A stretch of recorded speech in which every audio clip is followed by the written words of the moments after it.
Muy buenos días a todos, muy buenas tardes, perdón, son las 4:52 hora Bogotá, es decir, 5:52 hora Nueva York, hace aproximadamente estaríamos hablando de 2 horas. Se cerró la sesión en Estados Unidos y vamos a hacer, como es usual, todos los lunes desde Finanzas Trading junto con nuestro broker aliado Amplitude Trades, nuestro informe, nuestro video, perdón, de apertura semanal de los mercados. Y el objetivo es hacer una rápida revisión de qué hay que tener en cuenta esta semana que pasó la semana pasada y por supuesto hacer el consolidado del día de los mercados financieros.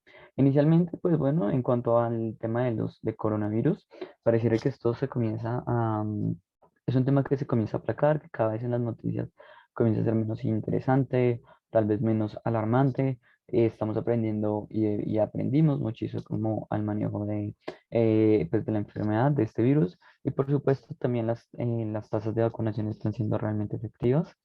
Em, Se puede observar bastante bien en países desarrollados que tienen altas tasas de vacunación, inclusive en países no tan desarrollados, tal vez países como Latinoamérica, tal vez hablando de Uruguay, Colombia, Chile, estamos hablando de un desarrollo de los planes de vacunación bastante importantes y eso en general está trayendo unos muy buenos resultados a las estadísticas mundiales de COVID-19.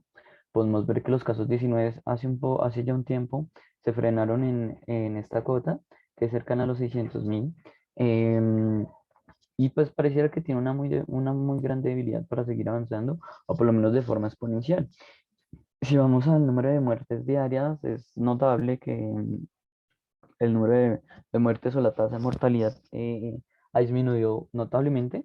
Ya podemos hablar que desde finales de abril hemos estado en una tendencia bajista, esto por supuesto con la inmunización que se ha dado a lo largo del mundo.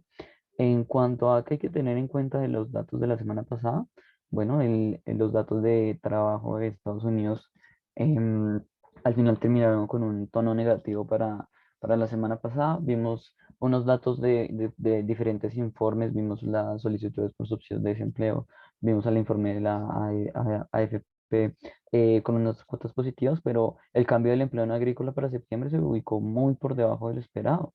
El mercado venía de una cuota de 366.000, esperaba que se crearan 500.000 empleos, una cuota cercana a este punto de acá, y obtuvimos una lectura muy negativa de 194.000, por debajo de lo que habíamos tenido ya hace unos meses aquí en 266.000.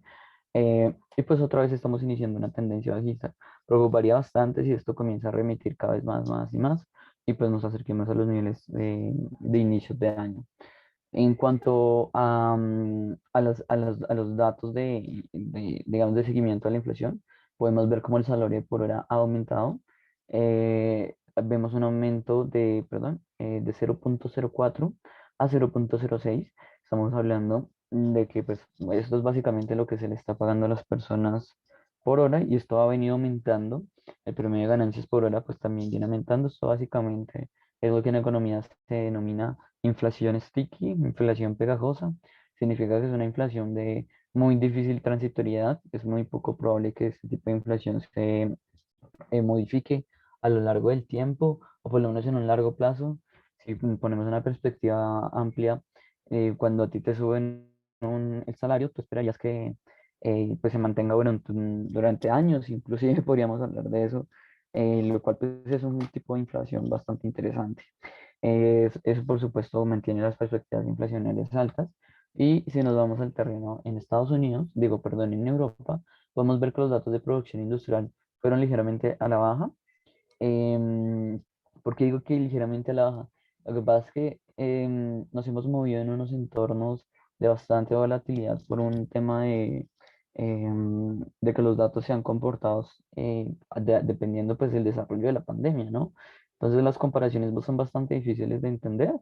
Por ahora lo que tenemos es que la variación mensual para agosto de la producción industrial en Alemania pasa de 1,3 a -4%. Es un dato bastante negativo y hay que tenerle cuidado.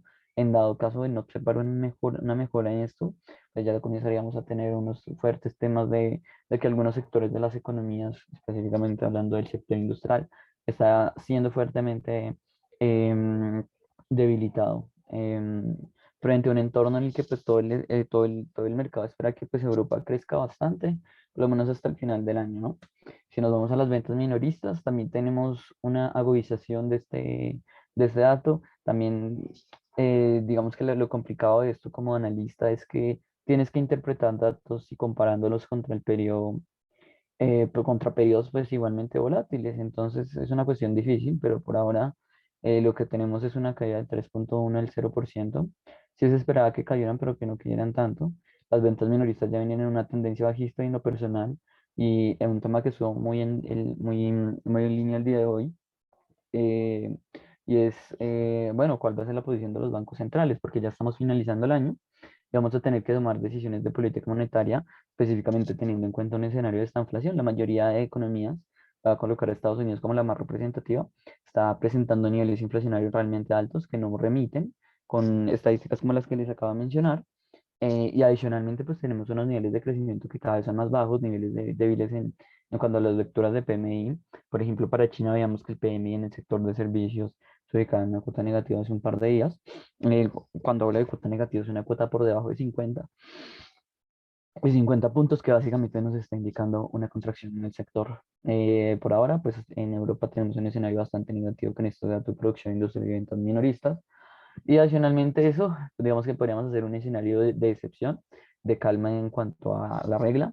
El PMI de servicios para septiembre se ubicó de 59, pasó a 56,4, ligeramente por encima de lo que estaba esperando el mercado, pero pues para todo el mundo es clarísimo que venimos en un movimiento bajista. Alcanzamos un movimiento muy alto aquí, cercano a los 60 puntos, y a partir de ahí hemos disminuido ligeramente. Mientras que pues igual nos sigamos ubicando por encima de 50 y no perdamos tanto, por así decirlo, tanta diferencia respecto al periodo pasado. Igual yo no me alarmaría, perdón, respecto al desarrollo de la economía en Europa. Los índices de precios al productor pasan claramente a una cuota alcista. Básicamente, esto pareció una gráfica exponencial. De 12,4 pasamos al 13,4, un crecimiento realmente fuerte, que ha venido siendo como la regla em, desde hace ya un tiempo para el indicador de índices de precios al productor. Con esto, ¿qué puede llegar a suceder? Una de dos. Los índices de precios al productor los puede tomar y los puede, digamos que aceptar el productor y por lo tanto tener menores ganancias en su negocio.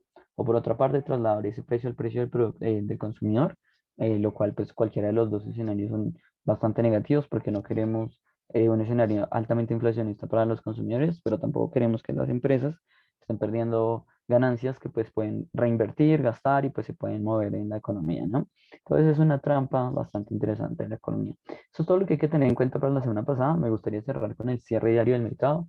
Hoy tuvimos un mercado bastante, no mencionaría volátil, pero sin muy poca información para actuar. Los mercados, la definición perfecta es que son, en este momento son extremadamente nerviosos. Eh, en cuanto al calendario económico, pues me gustaría mencionar que no hay mayores datos para mencionar. Podemos ver la producción industrial para Italia, que pasa de 1% a menos 0,2%, cae menos de lo esperado por el mercado, pero pues igualmente no es un dato bastante relevante, teniendo en cuenta que Italia pues no representa el mismo peso que, por ejemplo, hablando de Alemania, ¿no? En horas de la tarde vamos a tener los nuevos préstamos para septiembre, la oferta de dinero, el M2, lo que se denomina el M2 para China, discursos del miembro del FONC de Evans en horas de la tarde, y el índice de conferencia empresarial para Australia. Esta semana lo más importante que hay que darle seguimiento, por supuesto, son las actas de reunión de política monetaria. Todo el mercado va a estar muy pendiente a si hay alguna noticia respecto a la subida o al mantenimiento o a la bajada de las políticas monetarias expansivas. Estoy hablando de si se van a, perdón, o a la subida de las políticas monetarias expansivas, contractivas, perdón. Estoy hablando específicamente de que el mercado está muy pendiente, sobre todo en Reino Unido, en Estados Unidos, de si hay alguna posibilidad de que los bancos centrales aumenten sus tasas de interés antes de lo pensado, sus tasas de intervención, y que adicionalmente pues recorten la ayuda que se le da al mercado financiero por medio de compra de activos, que es pues básicamente lo que es la política monetaria no convencional. Em, si nos vamos al escenario de Forex el día de hoy, mayoritariamente no tuvimos un escenario, por lo menos de algún bando, por lo menos en el dólar, en el euro y la libra esterlina, escenarios mayoritariamente mixtos. Tengo que mencionar que pues el dólar mayoritariamente se apreció frente a las divisas más importantes. El euro también se comportó en un escenario mixto, la libra esterlina mixta, En general los escenarios no son muy claros, el franco suizo también en un escenario mixto. Hoy el claro perdedor, por supuesto, fue el yen japonés, mostrando una caída frente al dólar australiano del 1,6% y del dólar con una caída frente al dólar neozelandés del 1,2%, una caída del dólar americano de 1%. Continúa su racha bajista el yen japonés. Tuvimos unos mejores resultados el día de hoy para el dólar neozelandés y para el dólar australiano. En lo personal son las dos divisas de países desarrollados que mejor se comportaron a lo largo de la semana. Y pues bueno, movimientos bajistas para monedas emergentes como lo son el rand sudafricano y el peso mexicano. Nos vamos a la renta variable, muy pocas variaciones para resaltar el día de hoy. Comenzamos el mercado en rojo y lo terminamos igualmente en rojo. El 1035 hoy cayó un 0,63%, el S&P 500 cayó 0,77%, el Nasdaq cayó 0,81%, el Dow Jones cae 0,72%, DAX alemán cae 0,50%. Donde observamos positivismo en el Hang Seng de Hong Kong, que pues muestra una apreciación cercana al 2%. Estamos hablando de que pues estos son movimientos netamente pues apreciativos frente a pues, una caída extrema de mucho tiempo en el Hansen. El FTSE 100 hoy se apreció, 100, bastante importante. Aparentemente la próxima gran noticia que vamos a tener respecto a política monetaria en países desarrollados va a ser para Inglaterra, entonces estar muy pendiente a la operación de esta divisa, de la libra esterlina. El índice dólar, como les venía diciendo, se comportó mayoritariamente positivo y en 0,32, mientras que el índice de euro, un escenario un poco más mixto, casi rentables el día de hoy. En cuanto a materias primas, la perspectiva es bastante nerviosa porque las variaciones son bastante fuertes. Pueden ver cómo el cobre que crece 1,49, el platino cae 2%, el oro cae 0,20, la plata cae 0,52. Em, pero podemos ver cómo el petróleo Brent avanza 0,01%, el WTI avanza 1,45. En general estamos ubicados en máximos históricos cercanos a los $82, inclusive más en los movimientos más álgidos, y esto pues está preocupando bastante, sobre todo por esta otra cotización que tenemos acá, el gas natural, que pues hoy le dio el respiro al mercado con una caída del 3%, pero mensualmente acumulamos una apreciación del 9% y anualmente una apreciación del 112%. En general el escenario de subir los precios de las materias primas preocupa bastante el mercado en general, porque pues eso básicamente es lo que se llamaría inflación, ¿no? Entonces, el mercado está muy pendiente, quiere ver que esa inflación que todos los gobiernos mencionaron que era transitoria, realmente sea transitoria. En cuanto al escenario de criptomonedas, un escenario mayoritariamente correctivo el día de hoy, a excepción para el Bitcoin y Ethereum, que se apreciaron un 3% y un 1,50%, Cardano cae 2%, Binance cae 1,52%, XRP cae 3%. En general, fueron números rojos para las criptomonedas que igual se ubican en niveles altísimos, pero Bitcoin y Ethereum supieron mantener las ganancias, apreciándose en cuotas positivas el día de hoy.